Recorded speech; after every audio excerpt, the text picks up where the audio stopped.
Good afternoon on this cool and rainy afternoon. Thank you for coming.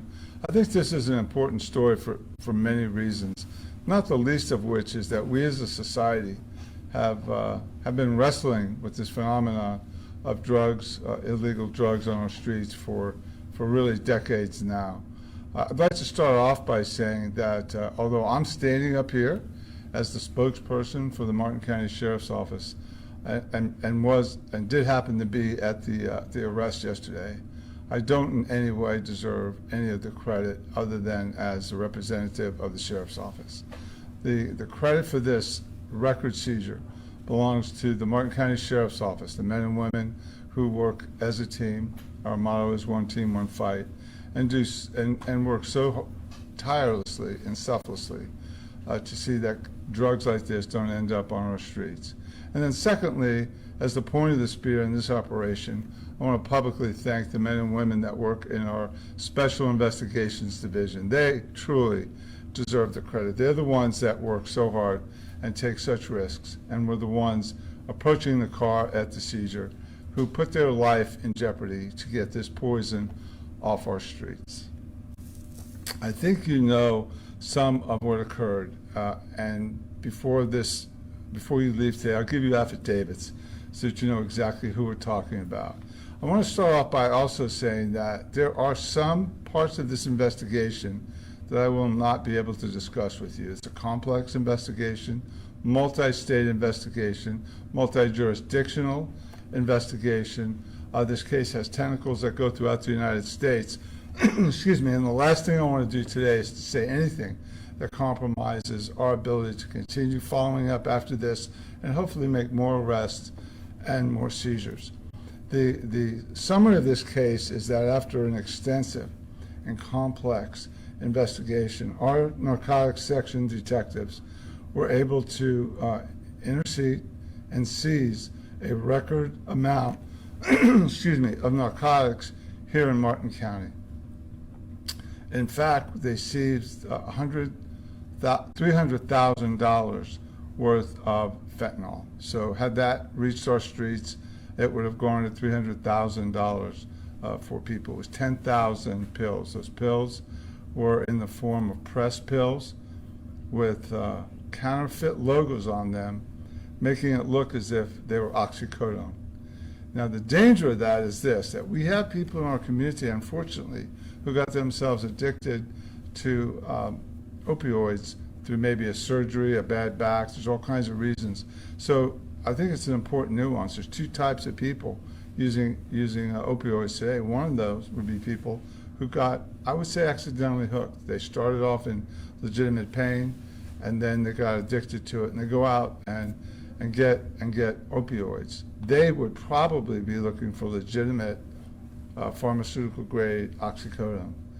And when you have a pill like this that's actually fentanyl pressed and then stamped as if it was that pharmaceutical, they would not have the tolerance to be able to take that and survive. So every one of these 100,000 doses represent an ability for somebody to overdose and die. And to that, in 2022, last year, we had 51 overdoses with fentanyl. This year so far, we've got a day or two left, we've had 49. That doesn't include a multitude of cases currently at the medical examiner's office that may yet come back and say that we've actually gone over last year's numbers. So I think with that, I'll stop and open it up for questions. So I know you said that you were limited on what you can say, but are there any details that you can mention that did lead up to this investigation? Yeah, the question is, although I can't release some of the details, there's some things that I can release. First of all, these suspects left the Bronx, New York, several days ago, a couple days prior to getting here. It looks to us as if they drove straight through. They were driving a relatively nondescript vehicle, but they were able to go through multiple states from New York to here. They were not detected or apprehended. And once they got here, we were able to seize the narcotics right there in the parking lot at Walmart on US 1, which I think brings up an important point. The danger of these dealers coming into our community and distributing that kind of drugs, first of all, it creates an enormous danger to the community of people that would use the drugs, but these people are constantly being ripped off. There's gunfire can result from some of these transactions. So we were very fortunate that we were able to get them with a minimal amount of force. We did have the driver did run, but we had a canine right there on the ground, and when he saw the dog, he thought better of it and lay down. And is this going to be a continuing investigation? Is there more people that you guys are looking for in relation to this? Yeah, the question is, this is ongoing. Yeah, this is absolutely an ongoing case and involves, we think, and I want to be careful because we haven't nailed it down completely, but working with other agencies, our partners in this endeavor, we do think this is a major trafficking organization with tentacles throughout South Florida. So we're just one county in a multitude of counties where this narcotics is being trafficked to. So to that end, Sheriff, we were talking about how this is a record for you guys. This is a massive operation, but if this is a record and we think this is a larger organization here, is this really a microcosm of the bigger problem? Yeah, our question is this really a microcosm of the bigger problem? And I think I said earlier today in our Facebook page, this was a battle that we won, but this is a war that we're continuing to wage, and there's no end in sight. And so, yes, we're thankful that we got this many pressed fentanyl pills off our streets, but in no way is it a victory over the war. And I would say to your viewing audience, these drugs continue to come into our community. Knowing that these drugs are in the community, what can people at home do to better protect themselves from any possible exposure? Yeah, the question is a good one. What can people at home do to protect themselves? I talk about it all the time. I think the key is strong family values. I think that we know when we have a loved one who's struggling. I can't picture too many situations where somebody is abusing opioids and it's destroying their life slowly that family members don't know. And so the first line of defense is the family. Schools, churches, synagogues, community. I talk about that all the time because I think that is the ultimate solution, that we have a revival of some form of social intervention at the right level. We're like a free safety in a football game. If it gets past us, it's in the streets. But we shouldn't have that many cases coming at us, and we do.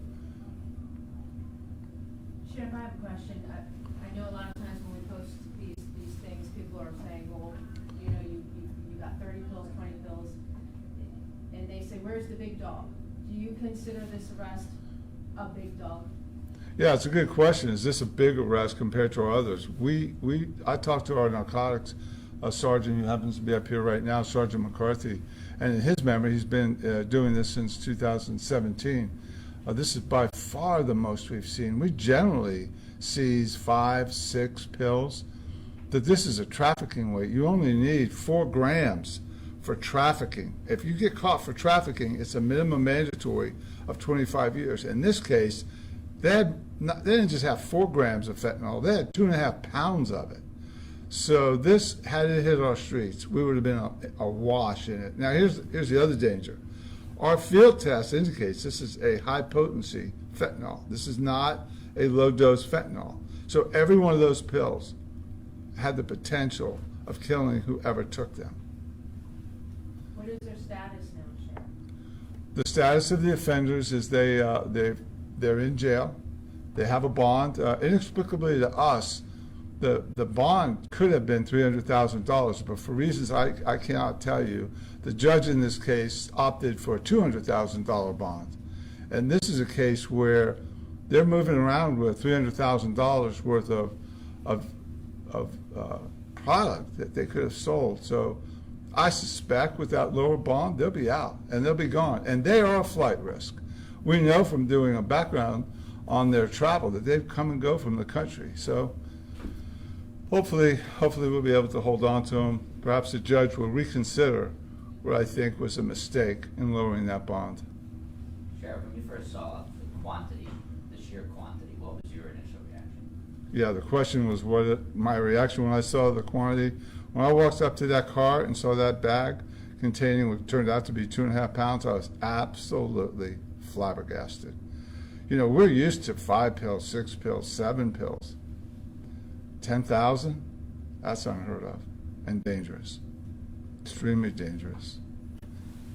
I had another question, I'm trying to remember it now.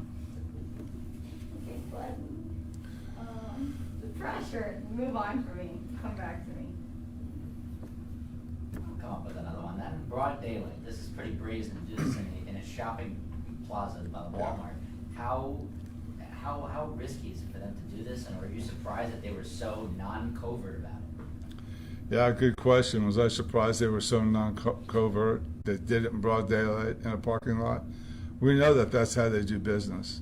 They don't want to do it in dark. They don't want to do it in secret. They are always afraid of being ripped off themselves. So they will. This is how they do it, and that's the danger to the community. Look, this is dangerous at every level. It's dangerous where they're producing it. It's dangerous where it's coming through a porous border. It's dangerous as they move it around the country. It's dangerous for every law enforcement person, whether it's a state trooper, a city cop, or deputy sheriff who stops these cars. And it's dangerous for our community when they're here and delivering it. And of course, we've talked about it. It's extremely dangerous for our frail community, our members who are addicted to opioids. I remembered my question. So what message do you hope that ultimately such a big bus like this sends to, you know, the bigger dogs in this chain? Yeah, what's my message? We always try to prevent crime, and we do our very best. But I would say this to anybody, and I don't really think that the narco traffickers in New York are listening to me right now, but I can tell this to my community that depends on me to keep this poison out of their schools and away from their homes. Not in my small town. Sheriff, one more question for me. We hear all this national news on cartel. Does any of this have earmarks of cartel? Do you think we have cartel activity in Martin County? Yeah, the question is, does this have the earmarks of a cartel movement, and do I think it's here? We work very hard with local sources of information. We do think that we have representatives of cartels here. And when I say cartels, let me be clear, these are Mexican cartels that are moving this stuff, this poison, this mass death, through a porous border. And I will not be political. Administrations on both sides of the aisle have not made the laws and the choices that need to be made. We need to stop the border infiltration by drug traffickers. Because when they cross the Rio Grande and they get into Cochise County, Arizona, or they get into any of the border states, it doesn't stop there not trafficking that drug for the end user in Texas or Arizona. It's destined for the streets of Martin County and Miami and Sherrard, Illinois, and every little town and every nook and cranny in the United States. So I've said it before, our national leaders have let us down, and that drug that my detectives risked their lives to take off the street undoubtedly came across a porous, unguarded border, and that anybody in the federal government that doesn't try to do something about this should be ashamed of themselves. Thank you, everyone. Y'all are the best. Thank you for coming.